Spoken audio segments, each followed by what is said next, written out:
Hey guys, welcome into SportsMap.com. Got another opportunity to talk a little bit of Houston Rockets with you now that they're advancing to the second round. And AJ, let's talk about the fact that the Rockets had Jeff Bzdelik in the past, and he was their defensive coordinator. He departed to New Orleans, amongst other things, and the Rockets haven't really had one since. However, they had the number one defense in the bubble in the playoffs, and Game 7 ends on a defensive play by none other than James Harden.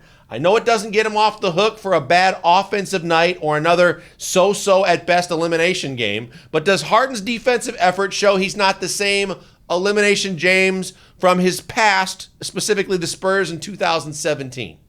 It did cover up a lot. I mean, because obviously if he doesn't tip that ball and if that ball goes in, then we're having a completely different discussion about James now. But for the other 47 minutes of the game, it looked like the same old guy. So I'm not sure. I'm not sure if it changes the narrative on him. I was talking about this on the show yesterday. I think that James was in a kind of a no-win spot yesterday because if he wins that game, he was supposed to win that game. They shouldn't have even been in that game. But it's a first-round playoff series against a team that wasn't even picked to make the playoffs.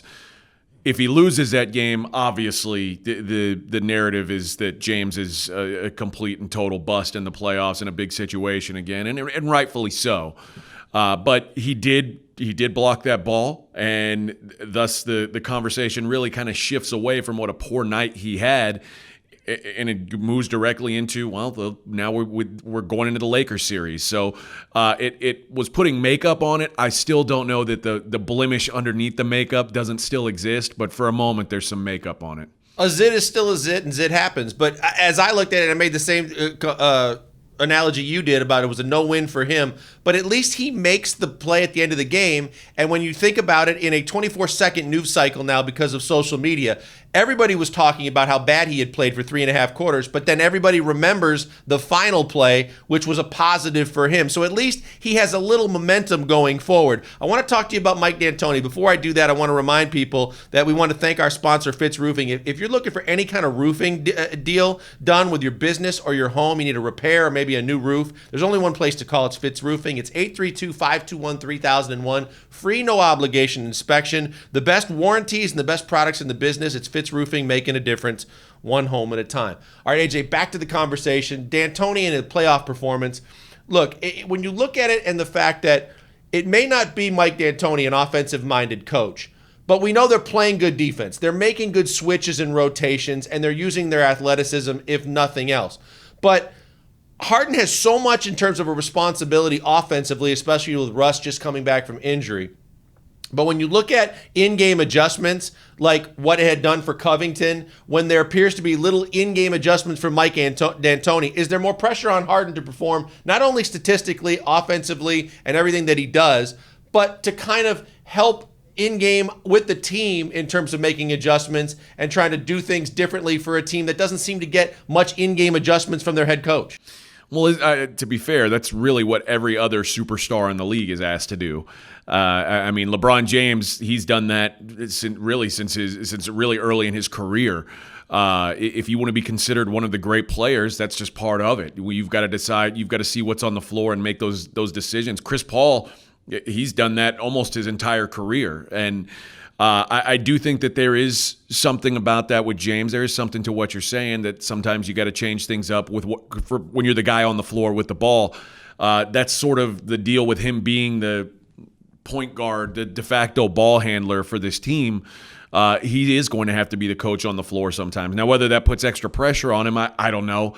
I do think that D'Antoni, while you say they played really great defense, you could also argue that Thunder are a bad offensive team, and Mike D'Antoni was the better coach by default because Billy Donovan was just a disaster in this series. And really, is at this point, now that he doesn't have Kevin Durant, Russ Westbrook, and James Harden, it suddenly doesn't look like he's as great of a coach.